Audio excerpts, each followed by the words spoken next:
সালমান শাহ নামে এক বাদশাহ অত্যন্ত শান শৌকতের সাথে রাজত্ব করতেন। তার প্রাসাদ ছিল আলিশান, দেয়ালগুলো ছিল আকাশচুম্বী এবং ধনাগারে সোনা রূপার স্তূপ জমেছিল। সব ধরনের সম্পদ এবং ক্ষমতা তার পায়ের কাছে লুটিয়ে থাকত, কিন্তু তবুও তার অন্তরে শান্তি ছিল না। দিনরাত তার আত্মা অস্থির থাকত, যেন কোনো অজানা ইচ্ছা তাকে কষ্ট দিচ্ছে। তিনি তার রাজ্যের বড় বড় আলেম, জ্ঞানী এবং চিকিৎসকদের ডেকে পাঠালেন, কিন্তু কারোর পরামর্শই তার অস্থিরতা দূর করতে পারল না। সবাই তাকে ক্ষমতা, সম্পদ বা রাজকীয় জাঁকজমকের কথা বলত, কিন্তু এসব তো আগের থেকেই তার কাছে ছিল। এক রাতে যখন চাঁদ আকাশে তার পূর্ণ উজ্জ্বলতা নিয়ে জ্বলজ্বল করছিল, বাদশাহ সালমান শাহ হঠাৎ ঘুম থেকে জেগে উঠলেন। তার মন অস্থির ছিল এবং তিনি প্রাসাদের বাগানে হাঁটতে লাগলেন। তারায় ভরা আকাশের দিকে তাকিয়ে তিনি প্রার্থনা করলেন, হে খোদা, আমার এই অস্থিরতার ঔষধ বলে দাও। আমার হৃদয়ে কোথায় শান্তি পাবে?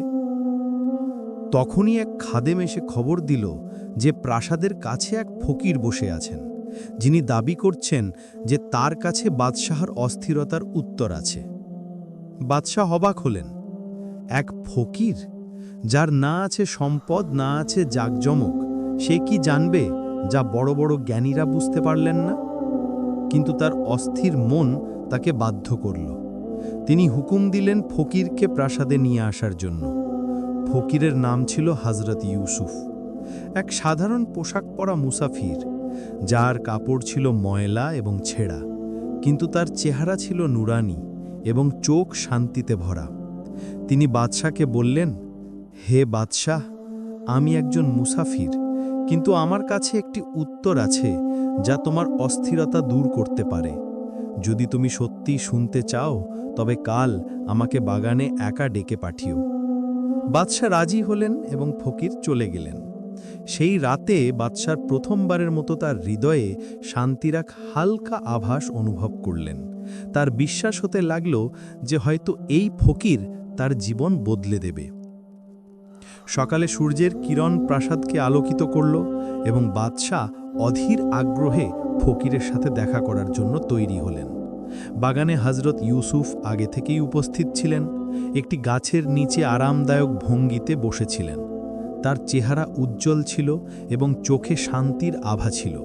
বাদশাহ বিনীত স্বরে জিজ্ঞেস করলেন, হে জ্ঞানী ব্যক্তি, আমাকে বলো, আমার হৃদয়ের শান্তি কোথায়?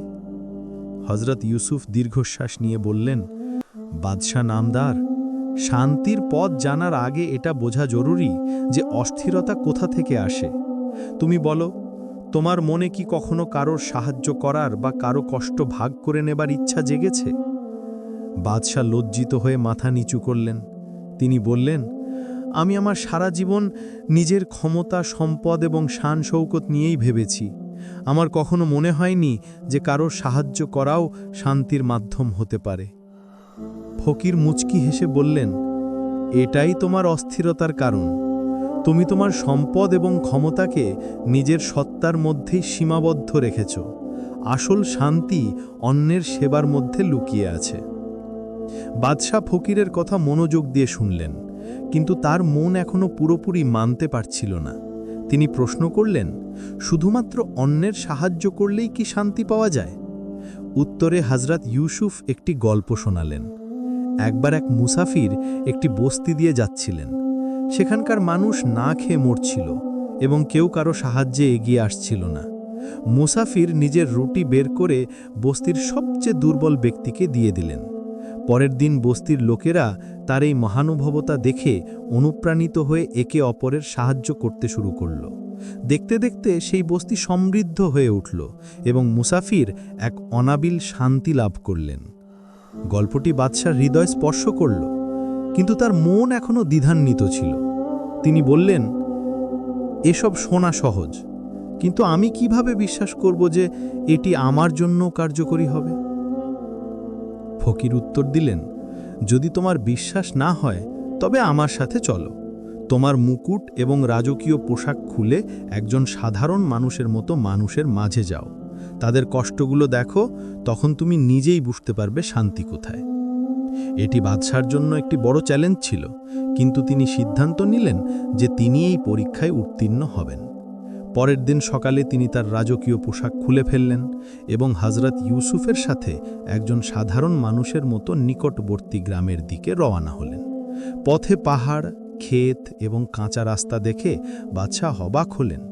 তিনি প্রথমবারের মতো প্রাসাদের 4 দেয়ালের বাইরে বেরিয়ে সাধারণ মানুষের মাঝে এসেছিলেন। হযরত ইউসুফ তাকে গ্রামের একটি ছোট মোড়ে গিয়ে বললেন, এখানে বসো এবং এই মানুষগুলোর জীবন পর্যবেক্ষণ করো। মোড়ে মানুষগুলো তাদের কাজে ব্যস্ত ছিল। রহিম নামের এক কাঠ মিস্ত্রি কাঠের কাজ করছিল। তার পরিশ্রমে এক অদ্ভুত প্রশান্তি ফুটে উঠছিল। ইকবাল নামের এক কৃষক ধুলোবালি মেখে তার বলদ নিয়ে জমি চাষ করছিল। আমিনা বেগম নামের এক মা তার সন্তানকে দোলনা দিচ্ছিল এবং তার চেহারা খুশিতে জ্বলজ্বল করছিল। হযরত ইউসুফ বললেন, এই লোকগুলো তাদের ছোট ছোট খুশিগুলোর অনুভব করে, তাদের হৃদয়ে আকাঙ্ক্ষার বোঝা নেই। কিন্তু তুমি তোমার জীবনে শুধুমাত্র বড় জিনিসগুলোকে গুরুত্ব দিয়েছ এবং ছোট মুহূর্তের আনন্দ কখনো অনুভব করনি। ফকিরের কথাগুলো বাদশার হৃদয়ে গভীর প্রভাব ফেলল, কিন্তু তিনি এখনও পুরোপুরি নিশ্চিত ছিলেন না।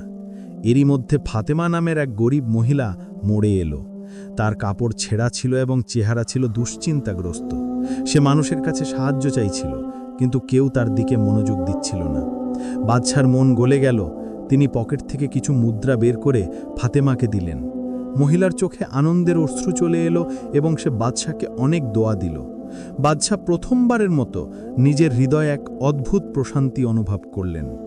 ফকির হাসতে হাসতে বললেন, এটি প্রথম পাঠ বাদশা নামদার। অন্যের খুশিতে খুশি অনুভব করাই শান্তির প্রথম রহস্য। বাদশার হৃদয় এখন ফকিরের কথাগুলো আরও গভীরভাবে বুঝতে শুরু করল। তিনি বললেন, আমাকে আরও শেখাও, আমি আমার জীবন বদলাতে প্রস্তুত। ফকির উত্তর দিলেন, ভ্রমণ এখনো বাকি আছে বাদশা। পরের শিক্ষা তুমি সেখানে পাবে যেখানে মানুষ নিজের প্রয়োজনের চেয়ে অন্যের প্রয়োজনকে বেশি গুরুত্ব দেয়। প্রস্তুত হও। পরের দিন সকালে বাদশাহ সালমান শাহ এবং হযরত ইউসুফ একটি নতুন গ্রামের দিকে রওনা হলেন। পথে বাতাস ছিল ঠান্ডা এবং সূর্যের কিরণ ক্ষেতের ওপর সোনালি চাদর বিছিয়ে দিচ্ছিল। বাদশার মনে এখন এক নতুন আশা জেগেছিল। হযরত ইউসুফের কথাগুলো তার মনে বাজছিল এবং তিনি এটা জানতে অধীর ছিলেন যে শান্তির পরের শিক্ষাটি কি হবে। পথে ফকির বাদশাকে বললেন, হে বাদশাহ, এখন সময় এসেছে মানুষের ভেতরের দানশীলতা এবং স্বার্থপরতার অবস্থান বোঝার। আজ তোমাকে এমন এক পরীক্ষা দিতে হবে যা তোমার হৃদয়ের সত্যতা যাচাই করবে। গ্রামে পৌঁছামাত্রই দুজনে একটি কোলাহলপূর্ণ বাজারের পাশে গিয়ে বসলেন। এখানে মানুষ তাদের দৈনন্দিন জীবনে ব্যস্ত ছিল। দোকানদাররা তাদের দোকানে পণ্য বিক্রি করছিল। বাচ্চারা এদিক সেদিক দৌড়াদৌড়ি করছিল এবং পথচারীরা তাড়াহুড়ো করে তাদের কাজ সারছিল। বাজারের শোরগোল এবং রমরমা অবস্থা দেখে বাদশা অবাক হলেন। তিনি কখনো প্রাসাদের 4 দেয়ালের বাইরে বেরিয়ে এরকম দৃশ্য দেখেননি। হযরত ইউসুফ বাদশাকে একটি থলি দিলেন যাতে 10টি রৌপ্য মুদ্রা ছিল। ফকির বললেন, এই মুদ্রাগুলো তাদের দাও যারা আসলেই অভাবী। কিন্তু মনে রেখো, সবার প্রয়োজন যাচাই করা সহজ নয়। নিজের হৃদয় এবং বুদ্ধি দিয়ে সিদ্ধান্ত নিও। বাদশা বাজারে দাঁড়িয়ে থাকা লোকেদের পর্যবেক্ষণ শুরু করলেন। হারিস নামের প্রথম ব্যক্তি চকচকে পোশাক পরা ছিল। তার মুখে কিছুটা দুশ্চিন্তা ছাপ ছিল এবং সে বাদশার কাছে এসে বলল, আমাকে কিছু টাকা দাও, আমার ঘরের অবস্থা খুব খারাপ। বাদশা তার কথা শুনলেন, কিন্তু কিছুক্ষণ ভাবার পর তিনি হযরত ইউসুফের দিকে তাকালেন। ফকির ইশারায় বললেন, আগে আরও মানুষের সাথে দেখা করো। কিছুক্ষণ পর রশিদ নামের এক শ্রমিক বাদশার সামনে দিয়ে গেল। তার হাত মাটিতে মাখানো ছিল এবং সে নিজের কাজে ব্যস্ত ছিল। সে বাদশার কাছে কিছু চাইল না, বরং নিজের কাজেই মগ্ন রইল। বাদশাহ আবার হযরত ইউসুফের দিকে তাকালেন, যিনি হাসতে হাসতে মাথা নাড়লেন। তখনই জয়নব নামের এক মহিলা বাদশার কাছে এলো। সে নরম স্বরে বলল, বাবা, আমার কাছে খাবার কিছু নেই, যদি সম্ভব হয় তবে কিছু সাহায্য করো। বাদশার মন গলে গেল। তিনি থলি থেকে একটি মুদ্রা বের করে জয়নবকে দিলেন। মহিলার চোখে আনন্দের অশ্রু চলে এলো। এবং সে বাদশাকে দোয়া দিল। বাদশাহ ধীরে ধীরে বাকি মুদ্রাগুলো বাজারে উপস্থিত অভাবীদের মধ্যে বিতরণ করে দিলেন। প্রতিবার তিনি তার হৃদয় এবং বুদ্ধি দিয়ে সিদ্ধান্ত নিলেন যে কে সত্যি হকদার। আবদুল্লাহ নামের এক বৃদ্ধ লোক তার ভাঙাচোরা গাড়ি ঠিক করার চেষ্টা করছিল। বাদশাহ তাকে একটি মুদ্রা দিলেন এবং বৃদ্ধ শুকরিয়া আদায় করে বললেন, তুমি আমার বোঝা হালকা করে দিলে। সারা নামের এক যুবতী মেয়ে তার ছোট ভাইয়ের জন্য ওষুধ কেনার চেষ্টা করছিল। বাদশাহ তাকেও সাহায্য করলেন এবং সারার চোখে আশার আলো দেখে তিনি এক অদ্ভুত প্রশান্তি পেলেন। যখন সব মুদ্রা বিতরণ হয়ে গেল, তখন হজরত ইউসুফ বাদশাকে বললেন, এটি দ্বিতীয় পাঠ বাদশাহ। সবার প্রয়োজন একরকম হয় না। দানশীলতার আসল অর্থ হল তুমি তোমার হৃদয়ের সততা দিয়ে সিদ্ধান্ত নাও এবং সঠিক জায়গায় সাহায্য করো। একজন বাদশার সবচেয়ে বড় গুণ এটাই যে সে তার জনগণের প্রয়োজন বোঝে এবং তা পূরণ করে। বাদশাহ মাথা নেড়ে বললেন, আমি আজ অনুভব করলাম যে সিদ্ধান্তের জন্য হৃদয় এবং বুদ্ধি উভয়েরই প্রয়োজন, কিন্তু এখনও কি কিছু শেখা বাকি আছে? হজরত ইউসুফ হাসতে হাসতে বললেন, হ্যাঁ, এখনও তোমার পরের শিক্ষা বাকি আছে এবং এটি সবচেয়ে কঠিন হবে। এখন তোমাকে অহংকার এবং দাম্ভিকতার বাস্তবতা বুঝতে হবে। পরের দিন দুজনে একটি নতুন গ্রামের দিকে রওনা হলেন।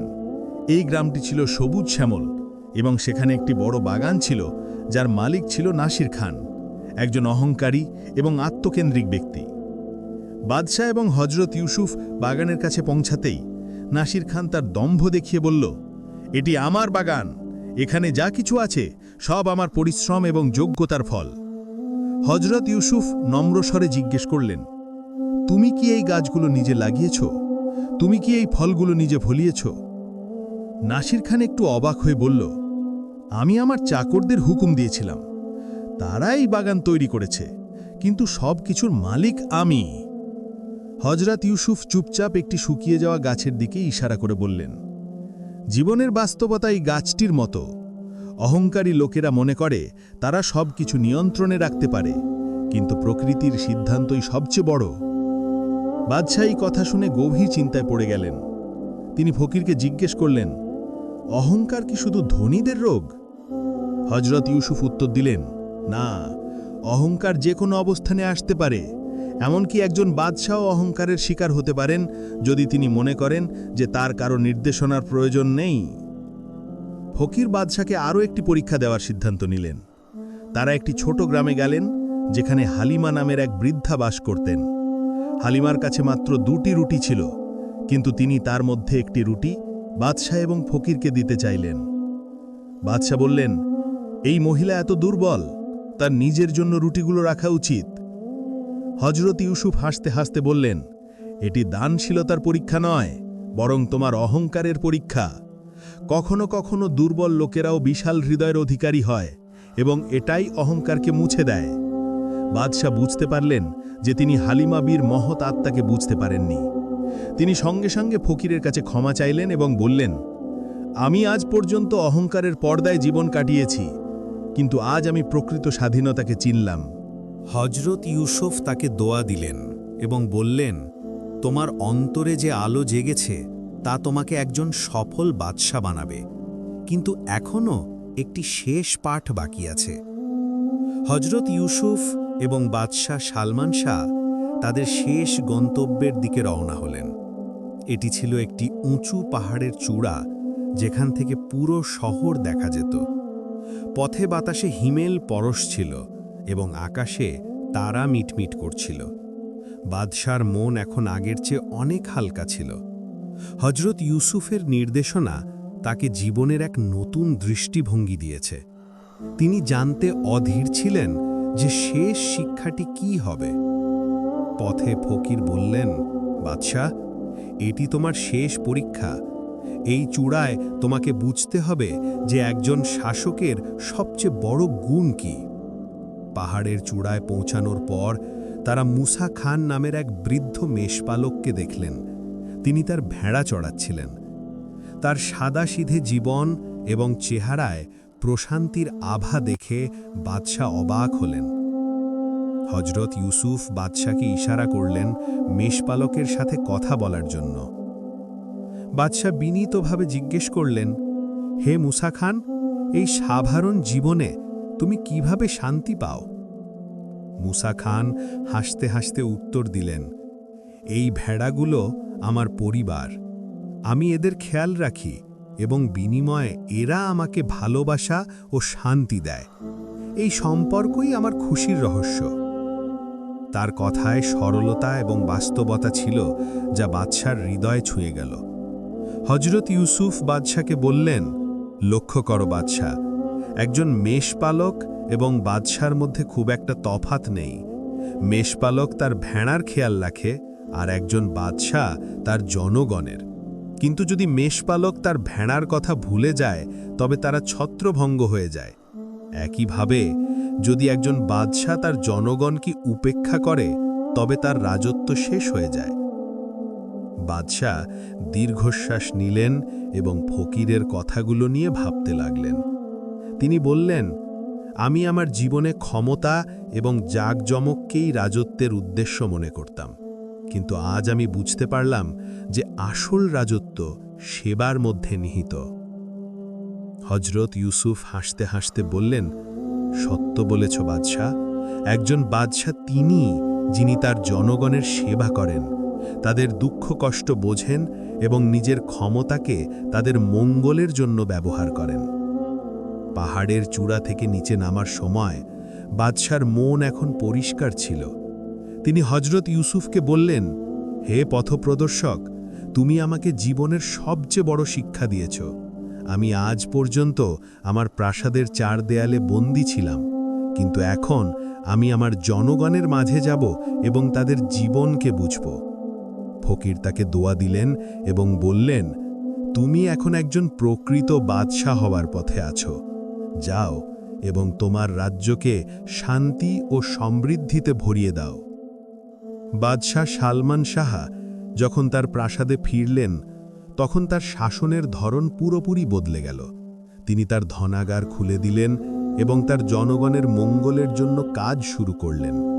তিনি গ্রামগুলোতে স্কুল তৈরি করলেন, গরিবদের জন্য শস্য ও কাপড়ের ব্যবস্থা করলেন এবং রোগীদের জন্য চিকিৎসকের দল তৈরি করলেন। প্রতি সপ্তাহে তিনি তার রাজকীয় পোশাক খুলে একজন সাধারণ মানুষের মতো গ্রামগুলোতে যেতেন এবং মানুষের সমস্যা শুনতেন। একদিন যখন তিনি একটি গ্রামে গেলেন, সেখানে নূরজাহান নামের এক বৃদ্ধা তার সাথে দেখা করলেন। নূরজাহান বললেন, বাদশাহ, তুমি আমাদের গ্রামে পানির কুয়া তৈরি করে দিয়েছ। এখন আমাদের দূর থেকে পানি আনার প্রয়োজন হয় না। তোমার কারণে আমাদের বাচ্চাদের মুখে হাসি ফুটেছে। তার কথা শুনে ঠিক তেমনই শান্তি অনুভব করলেন যেমনটা তিনি ফকিরের সাথে গ্রামে প্রথমবার অনুভব করেছিলেন। সময় পার হতে লাগল এবং বাদশাহ সালমান শাহ এর নাম পুরো রাজ্যে একজন দানশীল এবং দয়ালু শাসক হিসেবে বিখ্যাত হয়ে গেল। মানুষটাকে শুধু বাদশাহ নয়, বরং তাদের হৃদয়ের নেতা মানতে শুরু করল। তার অস্থিরতা এখন পুরোপুরি শেষ হয়ে গেছে এবং তার অন্তরে শান্তির এমন আলো জ্বলে উঠল যা কখনো ম্লান হবার নয়। এক রাতে যখন তিনি তার প্রাসাদের বাগানে হাঁটছিলেন, তিনি আকাশের দিকে তাকালেন এবং সেই ফকিরকে স্মরণ করলেন যিনি তাকে জীবনের আসল উদ্দেশ্য শিখিয়েছিলেন। তিনি মন থেকে দোয়া করলেন, হে খোদা, হজরত ইউসুফের মতো পথপ্রদর্শকদের ধন্যবাদ যারা আমাকে শান্তির পথ দেখিয়েছেন। আমার জাতিকে সবসময় সুখে শান্তিতে রেখো। বাদশাহ সালমান শাহের এই গল্প রাজ্যের প্রতিটি কোণায় ছড়িয়ে পড়ল। মানুষ এটি শুনে শিক্ষা নিত যে আসল শান্তি অন্যের সেবার মধ্যে লুকিয়ে আছে, সে বাদশাহ হোক বা সাধারণ মানুষ। দানশীলতা এবং ভালোবাসাই সেই পথ যা হৃদয়কে শান্তি দেয় এবং আত্মাকে শক্তি যোগায়। রাব্বিল আলামিন এমন ভালো কাজে খুশি হন এবং আমাদের আরও বেশি পুরস্কৃত করেন। আমার দোয়া যে আল্লাহ তাআলা আমাদের প্রকৃত শান্তি অর্জন করার তৌফিক দান করুন। যদি আপনাদের আমাদের এই গল্পটি ভালো লেগে থাকে তাহলে ভিডিওটি লাইক করুন, শেয়ার করুন এবং কমেন্ট বক্সে আপনাদের মতামত অবশ্যই জানান যে আপনাদের আমাদের এই গল্পটি কেমন লাগলো। কারণ আপনাদের মতামত আমাদের কাছে অনেক গুরুত্বপূর্ণ। এবং আমাদের ইউটিউব চ্যানেল অবশ্যই সাবস্ক্রাইব করবেন। ধন্যবাদ।